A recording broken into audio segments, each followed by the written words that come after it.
Well, good morning, everyone. It's wonderful to see everyone. My name is Grace Corrigan, and I'm the employment specialist for INCIGHT. And as it's probably quite obvious to everyone, I am a human and I make mistakes. So I truly appreciate your patience, your understanding, and your flexibility to be able to join us now. So we're just going to move ahead and we're going to make the best out of this learning opportunity. Um, if you didn't hear, this recording is being, or I'm sorry, this session is being recorded. Please feel free to keep your cameras on. We love to see your smiling faces. But we ask that you just keep your mic muted, just to kind of minimize the background noise. And then after Danny's presentation, we will open the workshop up for your questions. And you're also welcome to type your questions into the chat as we're going along, and then we'll address those questions at the end. Before we start, I'd like to share a little bit about INCIGHT, and our mission is changing hearts and minds, leveraging obstacles, and unlocking potential. So we do this through our education and employment departments, which help individuals with barriers and disabilities. And if you'd like to learn more about our programs, you can go to our website, which is www.insight.org, or you could always give us a call. Jobsnow.org is a component of our employment department here at INCIGHT.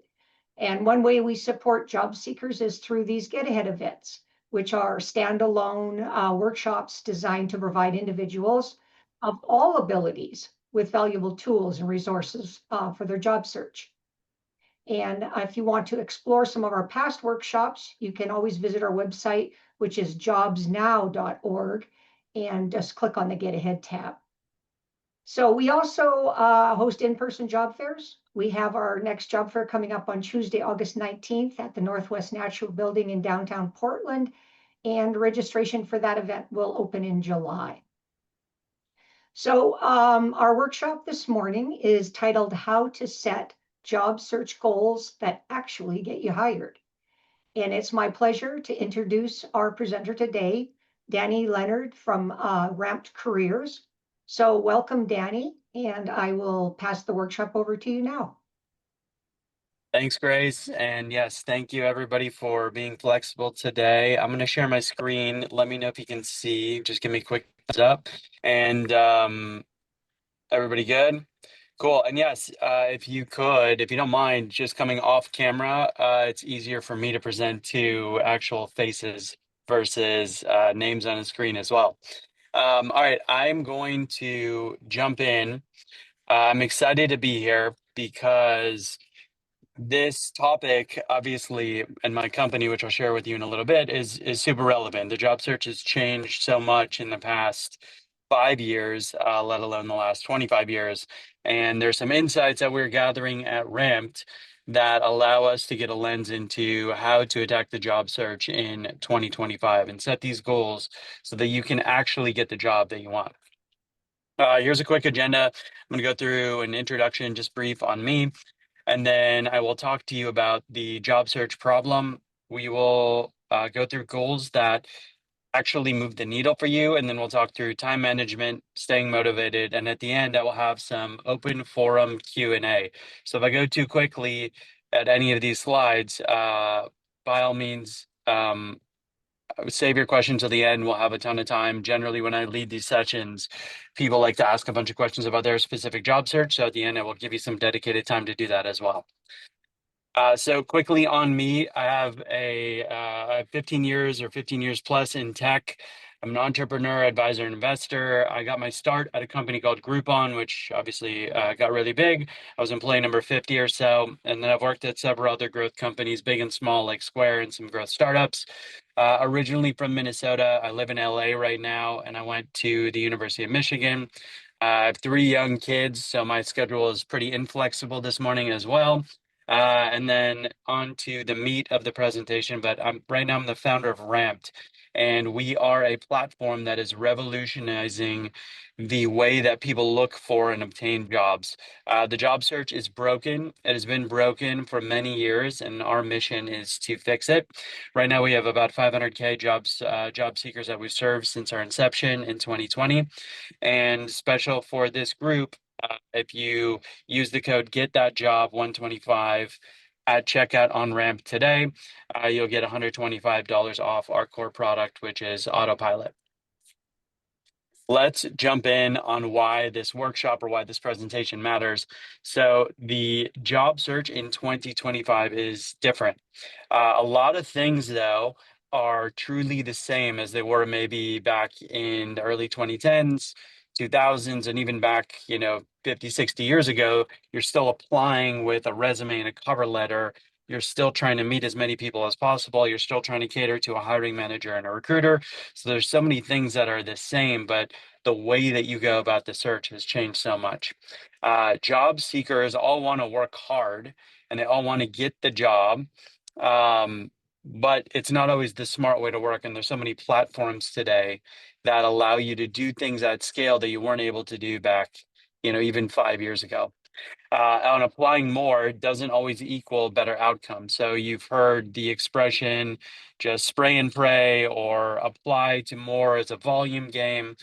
That's somewhat true, but it's changed significantly, at least in the last 2 years as well. So for this workshop, we're going to focus on what's important and how to get real results in the job search in 2025. Let's start with the actual problem, the problem that we see and the problem that job seekers tell us. And also we speak with hiring managers and recruiters quite often. So on a monthly basis, we hear their perspective as well. So the first is that today there's an outdated process meeting modern tools. And what does that actually mean? So the outdated process is folks are still taking in resumes. You are not applying, and your core asset is still the resume. It's still kind of your LinkedIn profile when it could be so many other things. It could be your skills, your attributes, your potential. There's technology out there to assess all of that in real time and over time. But we're not doing that. So there's a bit of an outdated process. The resume, this, billboard, if you will, is still being the centerpiece of your application when our strong opinion is it shouldn't. We're trying to create a job search that allows for other things to pop up and be center. However, that's the outdated process. Modern tools, using applicant tracking systems. There's AI involved where people are just assessing in real times. Recruiters are sight unseen, rejecting hundreds of applications at the same time just based on keywords. Job boards like Indeed or LinkedIn or ZipRecruiter or Glassdoor, etc. They are flooded with noise. So because of the auto apply mechanisms on these individual platforms, you get dozens, if not hundreds of resumes the second you open a job from a company's perspective. And that result is recruiters simply do not have the time to go through every individual resume. They spend nearly zero time or not, or no time at all on an individual resume. So you really have to make yourself stand out at the onset. And the result, frustration and burnout on both sides. So job seekers are clearly frustrated. We hear from job seekers every day. There's tons of pain in the marketplace, tons of frustration. From a feelings perspective, we hear anything from confused all the way to what hurts the most for us is when we hear people lose confidence or feel unsure of themselves as humans when they attach too much weight to their own personal job search. So we're seeing all across the spectrum. If you have these feelings, just know you're not alone. There's hundreds or thousands of job seekers that we see, and I'm sure there's tons more that have these exact same feelings. So to go a level deeper on this actual problem, we call this the grunt work trap. So a lot of folks still think that the way to get ahead is to customize every resume, customize every cover letter, and then spend meaningful time understanding the specific job and making sure that everything is lined up perfectly. And the other side of the coin is that recruiters are telling us that they do not review 9 out of 10 resumes. So that is an imbalance of power in the job search. And then ultimately, when you spend all this time on an application, you're burning through minutes or hours of your time every day. That adds to frustration because you don't hear back and there's just tons of rejection. So there's an expectation problem, there's a customization problem, and most importantly, there's a time problem. And what does the data say? So we get a lens into this. About 77% of all cover letters go completely unread. So it's almost an archaic way to apply in general.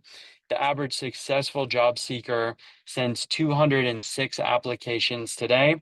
So that is a grunt work problem, and that is a ton of applications. So what we're uncovering is that you should spend about 5 to 10% on the spray and pray, or this big swath of applications. Before I jump in, I just want to make sure that the problem is understood. So raise your, like, just show of hands or ask questions. Any questions on the problem? Is there anything that you're feeling that's different than what I just explained as well?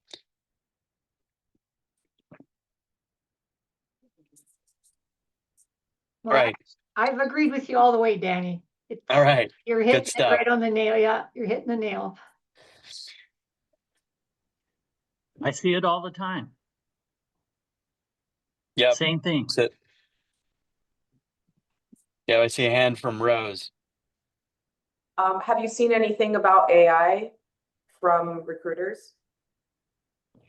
Yeah, so I'll definitely touch on that throughout this platform, and our platform also uses AI, but AI is one, on the job seeker side, people are using AI a ton to customize resumes, cover letters, and then two, on the application side, recruiters are using AI to screen for keywords and screening people out based on those keywords. So AI is heavily prevalent in today's job search. And it's something that will continue simply because, like, again, you post a job on the recruiter side, they get 500 applications in 48 hours. There's no physical way they can actually, like, service all of those resumes in a respectable amount of time. So they kind of have to. Let's jump into goal setting, and I want to introduce you to this concept. The way that I would think about your job search today is similar to how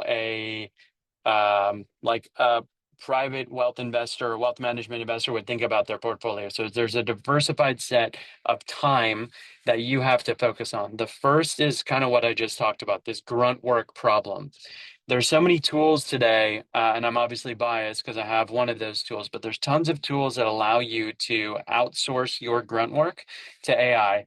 Your volume of applications should be sent that way, but the time that you spend on that should be very minimal. It should be about 5 to 10% of your total job search. And you'll end up sending hundreds of applications, and you will receive some, not a ton, but you'll receive some interviews from that strategy. The vast majority of your time should be spent on the 50 or so applications or companies where you are a near perfect fit for the job, and you want to capitalize on that opportunity. So you want to shift your focus entirely to spending 90 to 95% of your time on knowing exactly what you want. So that's critically important. Identifying where to apply, connecting with the right people at those organizations, and then custom projects, which I will explain throughout this conversation as well.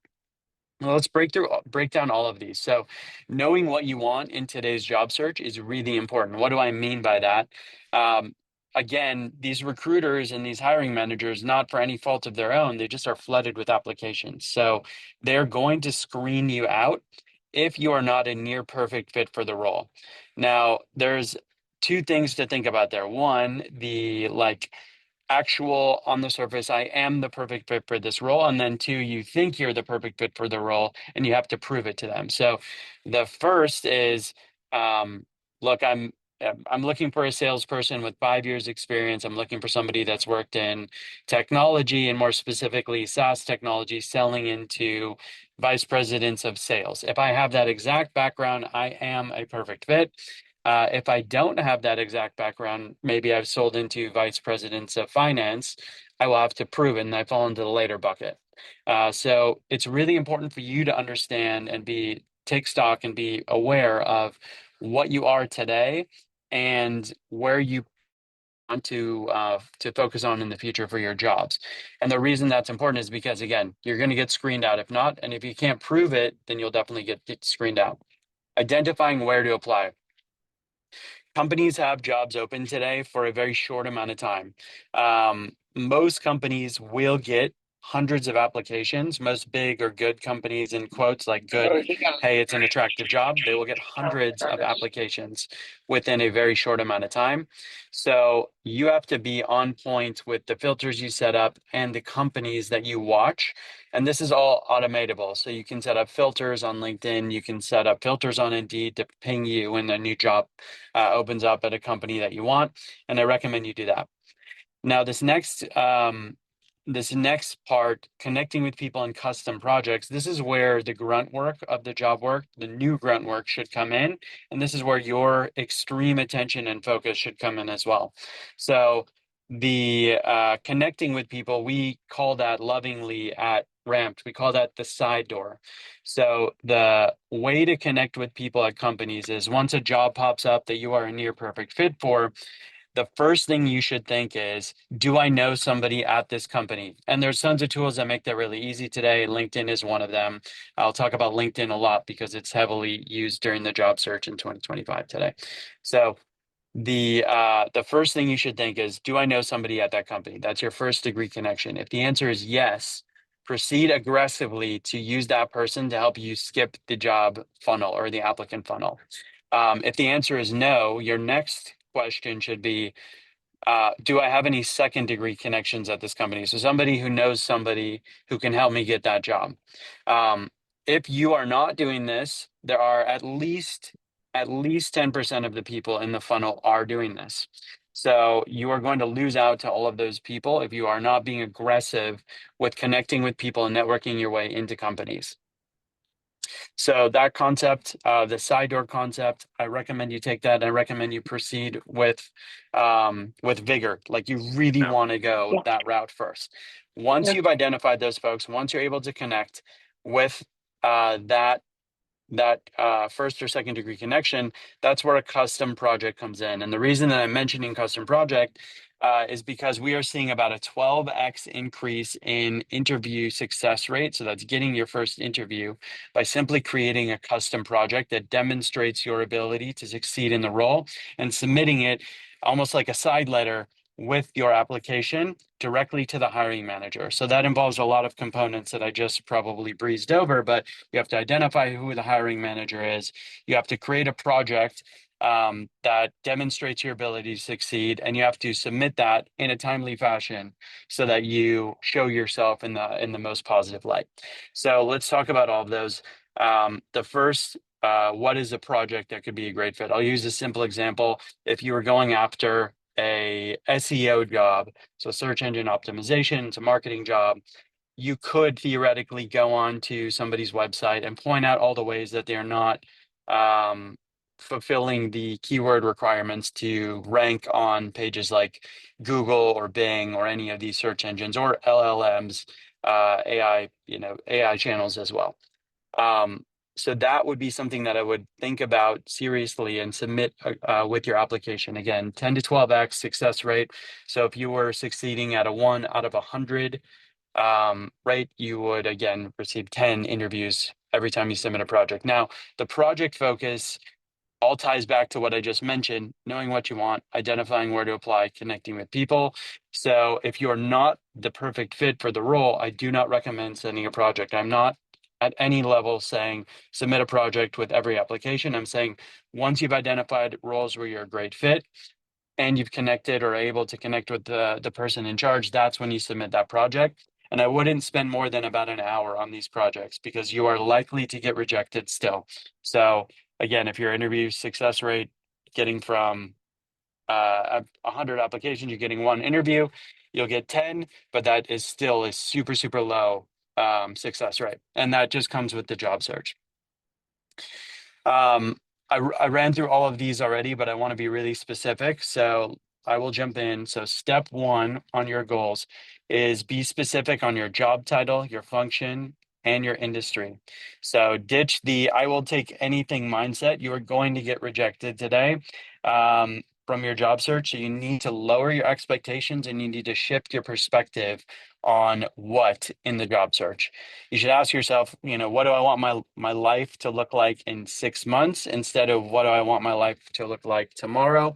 The job search today is taking anywhere from 45 all the way up to 90, even some are at the 120-day mark, and that's typical in 2025. So that's just the brutal truth about the job search today, especially in the age bracket that we see most today. It shifted for us, but we see 35 to 55-year-olds are the folks that are coming to us today more than other age groups and asking, how do I get a job? So that has shifted. We used to be right out of college. Now that has shifted as the market has shifted as well.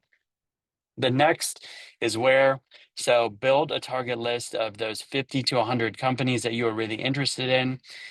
You can include dream companies and ones that have active roles. Use Google Jobs.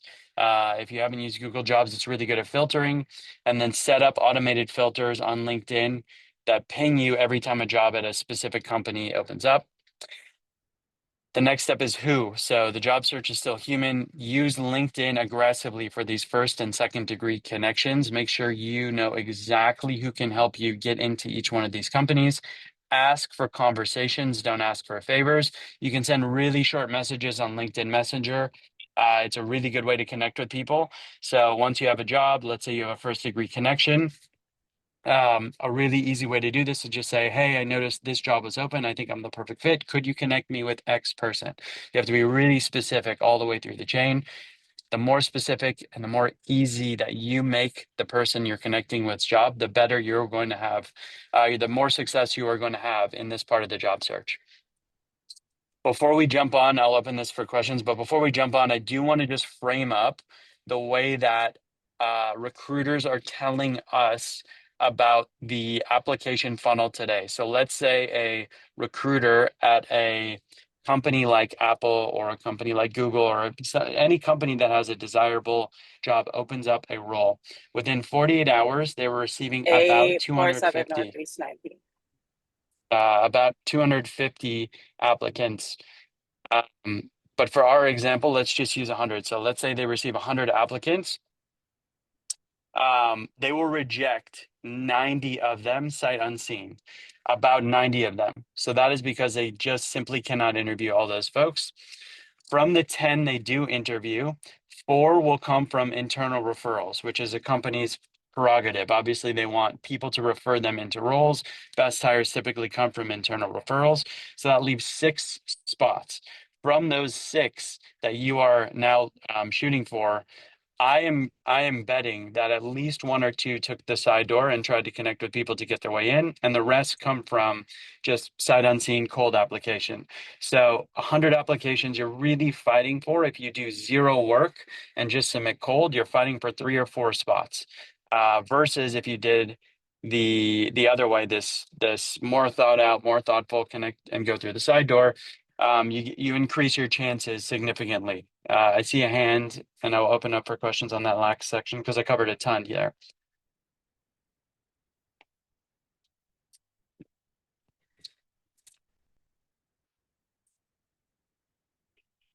Is there a hand up? Yeah, I thought I saw a hand up.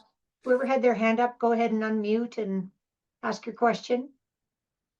It looks like Clarissa on my side. Yep.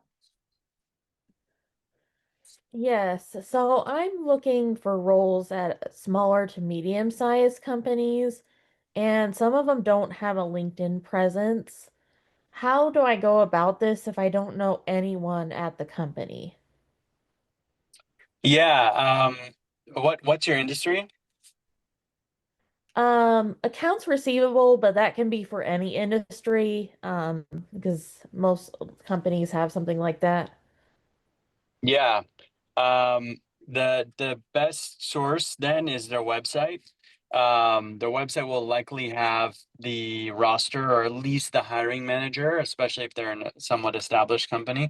I think it's pretty rare today that they don't have any LinkedIn presence. And I'm happy to show you kind of how to search, but LinkedIn is like such a valuable resource today. The other way you could do it is you can just do a simple Google search and then put in the department lead. So you could do company name plus VP of finance. I assume that would be the roll up into that VP, and they'll likely be able to find a name there as well. Yeah, a lot of companies on my target list don't have a LinkedIn presence because they're so small. Yeah, so I'm having trouble connecting with people and getting referrals from when I don't know anyone. So those other strategies should work. Like if you go to their website, you can probably find the management team, and then if you do just a simple Google search of the company name plus the VP of finance, you'll be able to identify somebody there. And then triangulating their email is difficult. It's obviously more difficult if you don't know anybody that works there, but Hmm. you can guess at their email using email permutators that you can find online. So if you just Google search email permutation, it'll put in their first name and their last name, and it'll spit out a list of emails, and you can go through and check the validity of each email too. It's a little bit more grunt work, but if there's no LinkedIn presence, I would think about doing that as well. Yeah, so if they are on LinkedIn, if it's a manager, I can just connect with them and message them. I mean, because they're not, I mean, how does that work if they're the hiring manager making the decisions to make it sound like I'm not just messaging them for the job? You are messaging them for the job for sure. So that is the point. Yes. And no, my recommendation is not to go cold. It's to one, go through a first degree connection, two, second degree connection. And if you don't have either of those, you can still message them cold, Mm. but you will have a less, like your chances will be less likely. But yes, you should definitely reach out and vouch for yourself. Like you are looking for that job.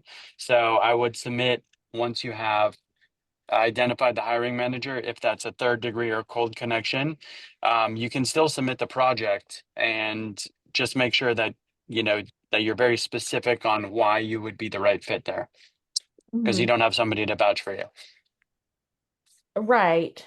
And I also don't know how to do a project to submit when it's accounts receivable. Like it's a kind of cut and dry job. Why don't I we save yeah. this? Why don't we save this to the end? But I think Okay, if yeah. you were to just, even if you just load up Chat GPT and say, like, give me, like, put the job description into Chat GPT and say, could you give me 2 or 3 projects or project ideas to submit along with my application for this role? I think you'll have some good luck brainstorming on that one. I'm not as familiar with that specific role, so I'm less helpful on accounts receivable. Okay, interesting. Yep. Okay, let's move on to time management. So before, where you probably thought, hey, I'm going to spend 30 to 60 minutes on each application. Here's what a smart week looks like for you in 2025. Spend 1 to 2 hours on automated applications. Again, you can use something like Ramped, but there's tons of options out there, like LinkedIn, Indeed, whatever. Just click a button and apply. Expect, you know, 25% of your interviews to come through this, but spend very little time on it. 3 to 4 hours on strategy. So you should think about, uh, be very, very honest with yourself today and just think, where am I best positioned for the next 1 to 3 years in my career?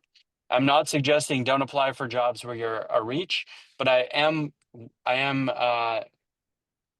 issuing somewhat of a warning to just say, like, if you're doing that, just lower your expectations, which is totally fine. Like, if you want to go for a dream job, you don't think you're the best fit, but you want to keep going after it, please keep going after it. So I don't want that to be confusing. My message is not don't apply to roles. It is just lower your expectations. The job search is really tough right now.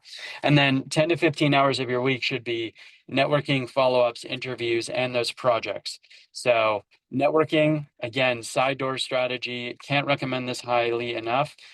Find the first degree connections at companies where you want to work. Find the second degree connections and get them to introduce you to hiring managers. Be really specific. Make it easy on them. Don't just ask like for intros, like be like, I'm a really good fit for this role. Here's why. Could you introduce me to this person? You will still get no's. There's no guarantee. You'll still get tons of no's, but you'll have much better success rate at taking the side door, skipping the interview funnel than you will just applying cold on their website. Avoid these common mistakes. One, over editing your resume. Again, you are going to get caught up in these applicant tracking system filters.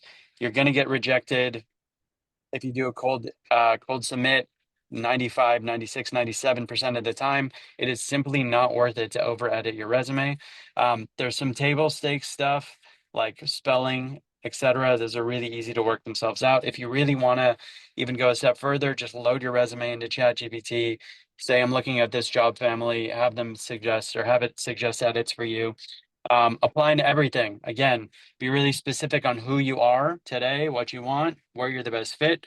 Don't just spray and pray your resume to every single job title. Not following up. So when you submit something, first degree, second degree connection, when you submit a project, follow up on every application and do that within 3 to 5 days. People are busy. They're not thinking about you. They're thinking about themselves, their lives, their day-to-day, their kids, their family, etc. So just follow up. If you're not being pushy, again, like the answer is going to be no more than likely either way. There's no downside. Taking rejection personally.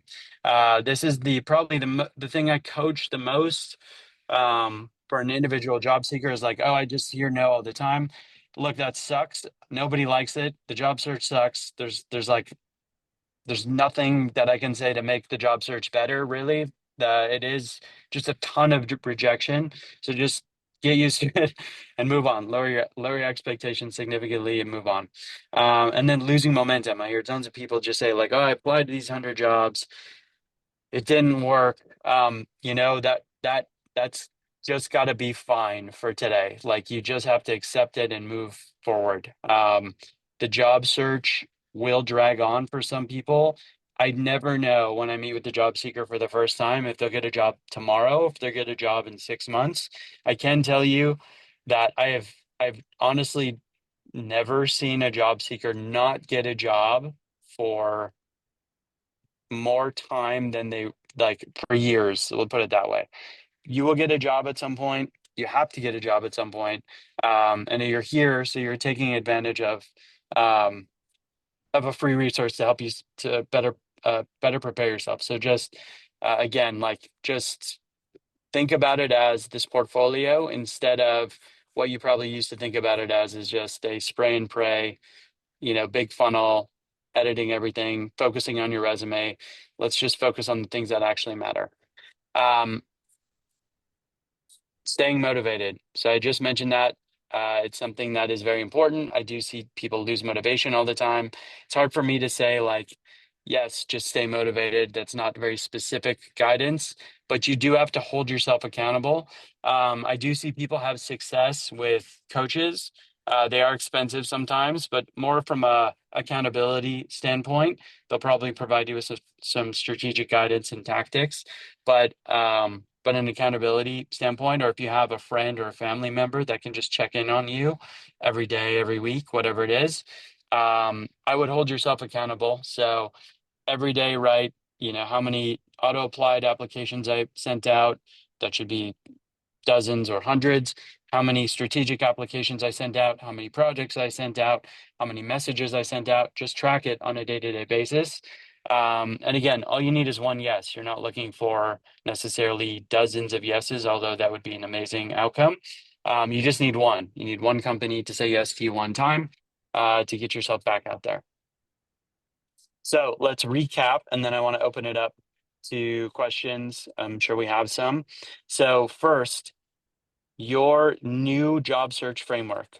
Automate every low impact task and be very aware of the job search in 2025. Resumes are going into recruiters the day or even the second that they open up a job.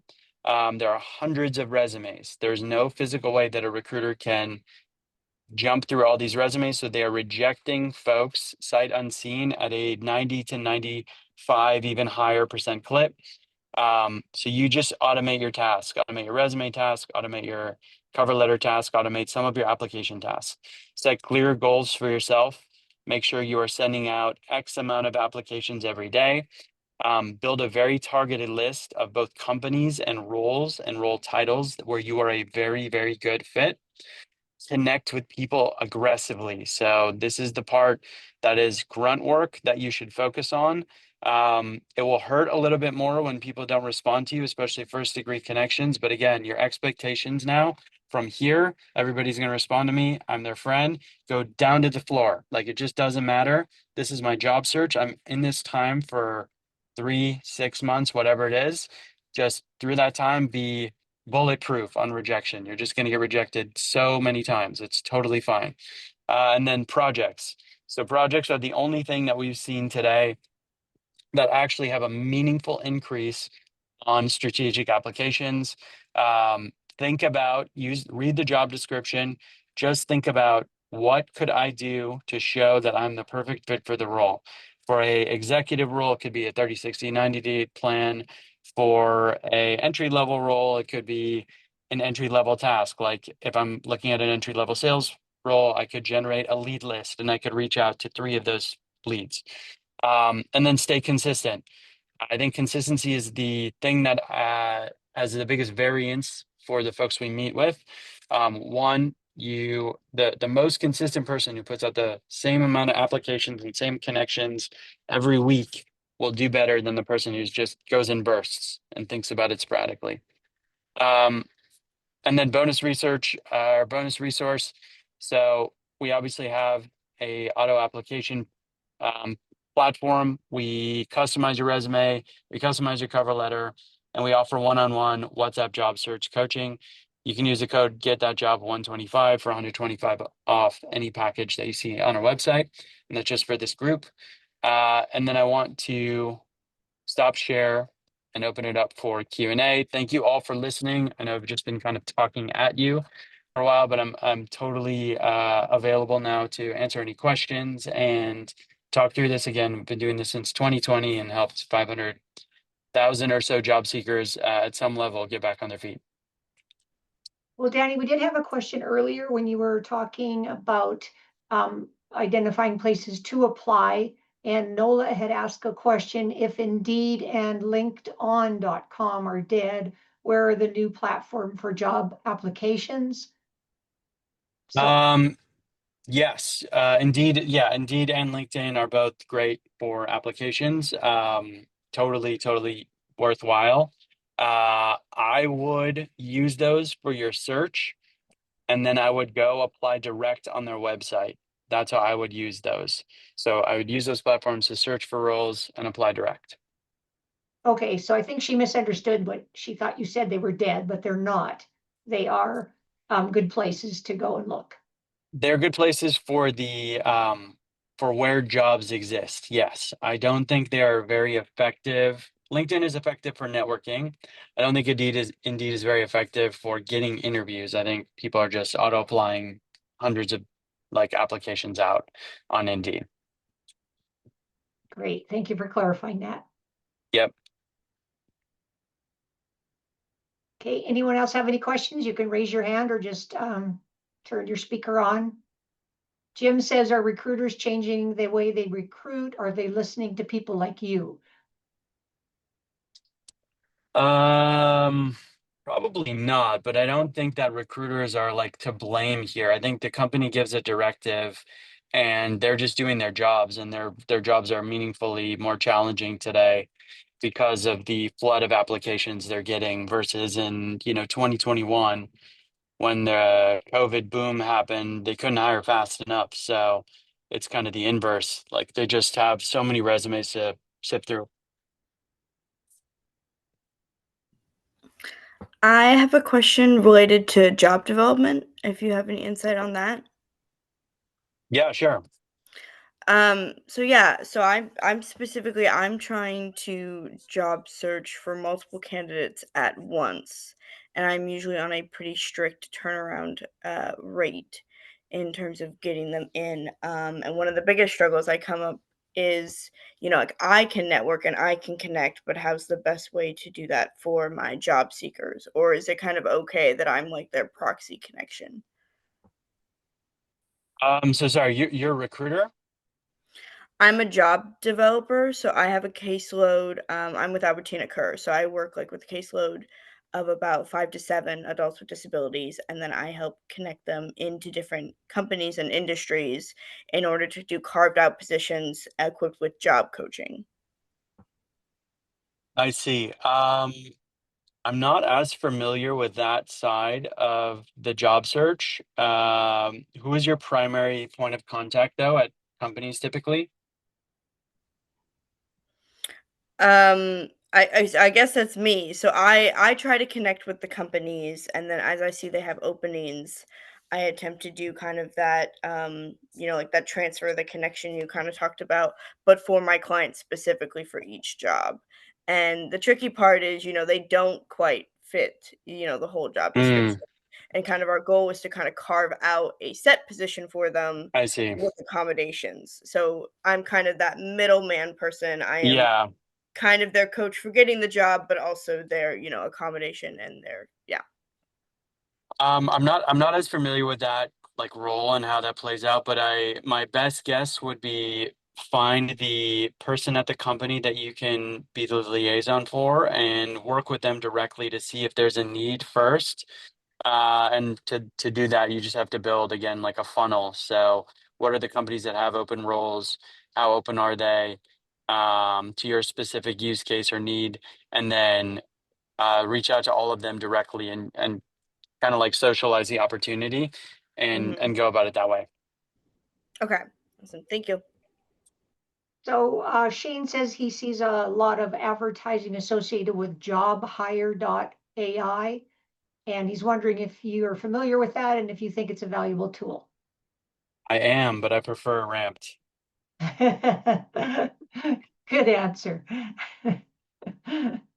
I had a question earlier too. What you feel is the optimum size of a resume? 1 or 2 pages? A question mark. Yeah, I get this question a lot still. I don't think there's meaningful difference between 1 or 2 unless you have um yeah, like 1 or 2 is fine. Anything more than 2 is too much, but 1 or 2 is okay. And then Nola was asking if you have any other platforms you would recommend as far as, online job boards and stuff. We're all familiar Yeah, with Indeed, but there's lots of other ones out there. honestly, like I like Google Jobs the best of all of these platforms. It's just really easy and specific, and it pulls from numerous job platforms all at once. So that's the best kind of like broad search. LinkedIn, I think, is still market leader today, and Indeed is less networking and more like job boardy. So that's great.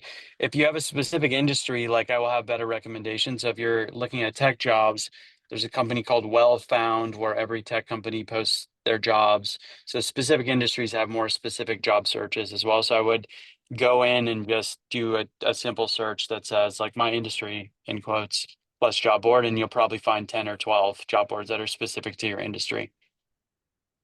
And I actually have a question, Danny, about, a possible walk-in. Nola had talked about going to like smaller companies where you Hmm. don't have a huge presence and actually just walking in and saying, hey, I want to work here. Can I talk to, your main recruiter or something? There's places like we have big companies like Nike and lots of tech companies Yeah. here on the west side, which I wouldn't recommend that because you're probably not going to get much further than the front desk. But what are your Yep. thoughts about that? Yeah, I think that's a totally viable strategy. Like it's really your time and time management. So if you want to spend a day a week trying to do that, like totally all for it. I think that's old school and it could create like a little bit better visibility for you because no one's doing that these days. So especially if it's a small company that has like a storefront or some presence that you can see, yeah, totally great. All right, so Serene says, I'm also similar to a job developer. a lot of my clients want or need remote jobs. Do you have any advice on finding remote work? Yeah, I think that most companies will advertise on LinkedIn and Indeed and just post if they're remote or not. So just use your filtered search there. And I know that Google Jobs does that as well. There are some like true remote only jobs out there. And those are, I would qualify as folks maybe looking from other countries to get into the US or vice versa. And there's very specific job boards that have those types of roles available. So just search on those job boards as well. The names of the most prominent one is escaping me right now, but you can find those types of job boards as well.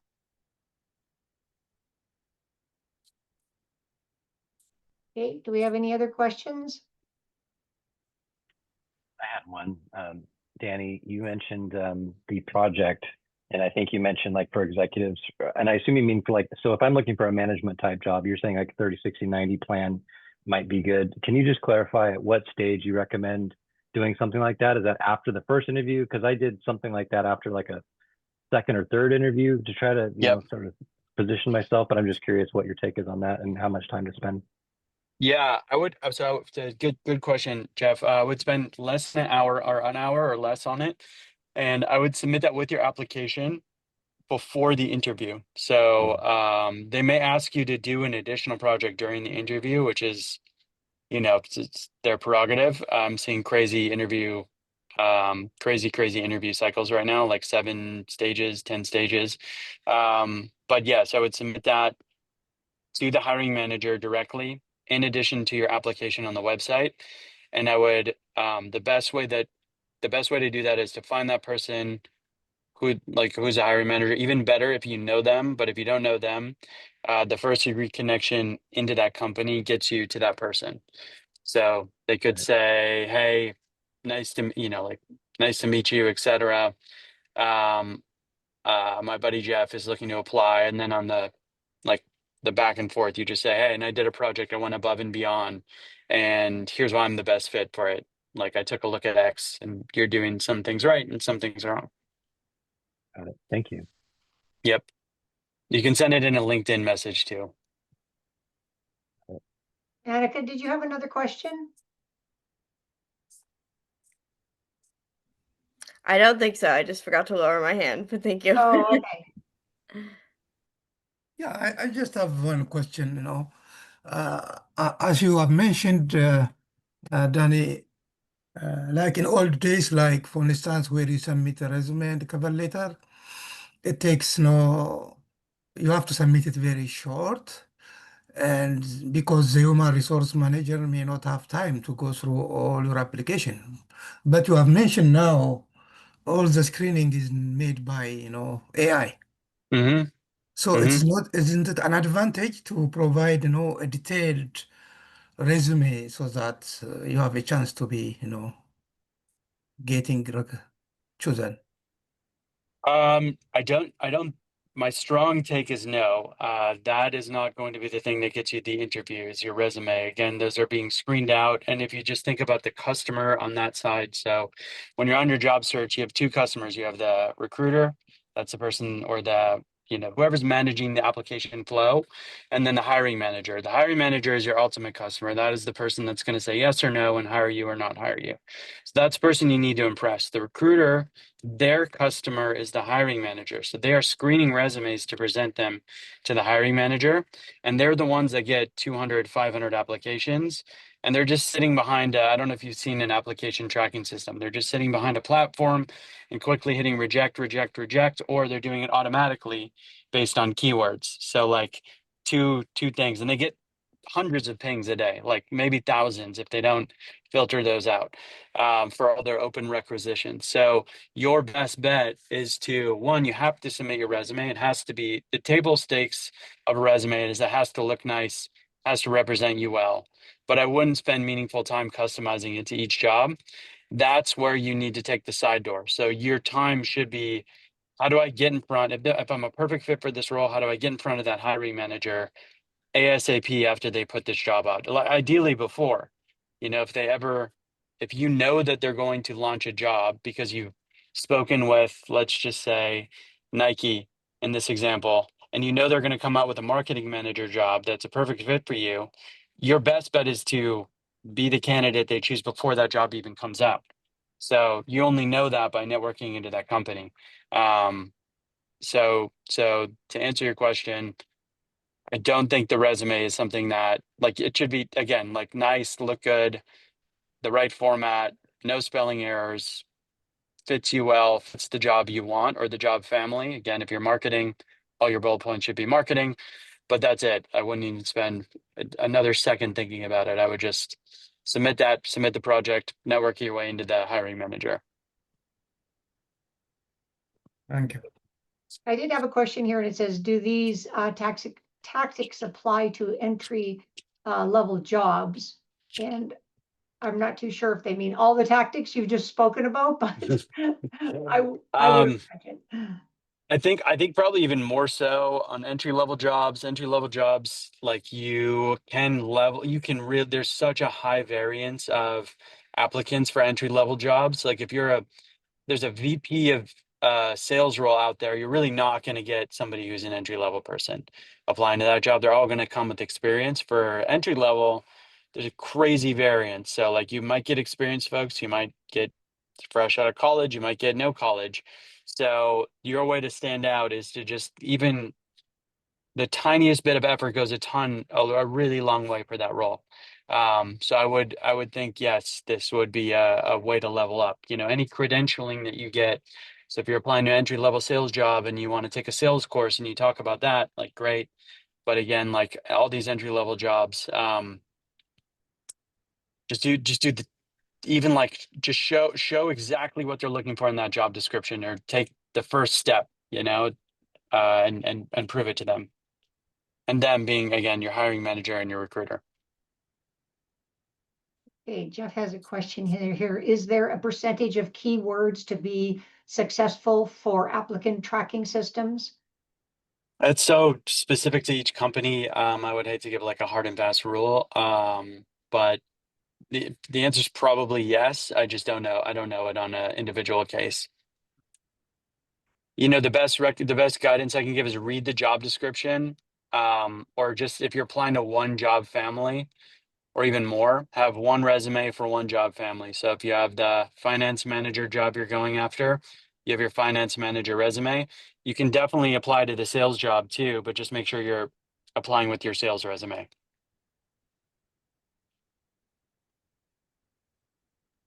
That's perfect. Thanks. Yep. Anyone else have another question? Rose, go ahead. This is the other Jeff again. Another question. You didn't mention this necessarily by name, Danny, but hidden job market. I got the sense that when you're talking about targeting companies and things like that, that you're not necessarily waiting for a job to be posted there, but you're actually, I don't want to put words in your mouth, but what's your guidance around, you know, targeting companies for the sake of like, hey, let's network into that company enough to where people know you so that when there is a job posted, they'll actually come to you? Because I'm hearing percentages like 90% of jobs are like found that aren't even posted, right? So I don't know what those numbers actually are, but I just wondered if you had thoughts on that. Yeah, I mean, I've heard about that too. The strategy and tactics that I talked about today are trying to kind of combat that, honestly. Like, really, it's the hidden job market is kind of the same as that funnel that I talked about, where if 100 applicants are sent, you know, if they get 100 applicants, you're really fighting for like 3 or 4 spots versus the 10 that they're going to interview or 15 they're going to interview. So there's a little bit of that, and there is a little bit of, yes, people have networked ahead of time, and companies are like, they're going to hire from within. They want, not in like a nefarious way, just in a, in the tagline, my best hires will come from internal referrals way. Like, that's just how it works. So you're battling that too in aggregate on your job search. Right. And then Rose, did you want to unmute and ask your question? Well, I know we're almost out of time, and I do have some eligibilities to get to in a minute, but I wanted to say thank you, Danny. If you have anything else to say about AI, I mean, in the last 5 minutes, I was wondering specifically how useful it is to suggest that people use AI to tailor their resume and cover letter to the job description. Or does that kind of Um, disqualify them? No, I think it's totally fine. I'm hearing some spam filter, some filter set up to like combat AI. I'm not necessarily seeing it in the data, but I am seeing it in like the what people are talking about. But I think that's probably the filtering that I mentioned before. So I don't think AI is going anywhere, and I'm very sure that hiring managers and recruiters know that people are applying to their jobs with AI. A lot of companies will put up AI blockers on their applications. So it will be something like, say yes if I'm a human, or mark the date in which you applied if you're a human. So I do see that very often. My strong take on AI is it's not going anywhere, and you just embrace it in your job search. Like, it'll just help outsource the grunt work part of it even more. And you can use it to suggest changes on your resume really quickly. And you can also use it to help you create those projects that I mentioned that look like a level up. So all of those things are, it's again, like, it's just the job search in 2025 is people are using AI to apply to jobs. Mhm. And Is it actually, worth this- it to put in the prompt something like reduce ATS detectability or something like that in the prompts that you give AI? Yeah, you can try it. I mean, if you find a great article that shows all the way that companies are limiting or using AI to filter out, you could use that in your prompt as well. So if on Reddit, or if you found a thread, or an actual recruiter is talking about the way that they do it, that's a great way to maybe do it as well. That would be a great thing to research. Do you suggest any keywords to search for that kind of thread or to get that kind of info online? I don't have any off the top of my head. I do know that I use Reddit quite a bit to get the pulse of the current job seeker, and then I use obviously what we hear from our job seekers as well. So we have a ton of data that just shows what people are doing and what they're not doing. This is a great segue for our Thank next you. Get Ahead event, which is actually next month. And Matthew Ramiro is an IBM certified IA professional. And so he's going to do our next Get Ahead event. So it might be something anybody's interested in using AI tools to, better their resumes and cover letters if you are requested a cover letter. That's exactly what I was referring to, Grace, because I went to his presentation before and there are some prompts that he shared, like an AI prompt library for helping to apply for jobs. And so I was just wondering about using those prompts based on what Danny had said today. But thank you both. It is very useful to have this, and I look forward to more in the future. Oh, thank you, Andy. Got that in the chat. Thanks. All right. So any last quick question here, or everybody pretty happy at this point? Well, thank you, Danny. Your resources and your knowledge is vast, and I'm impressed. And I got a lot of this, and I hope all the people attending also gleaned from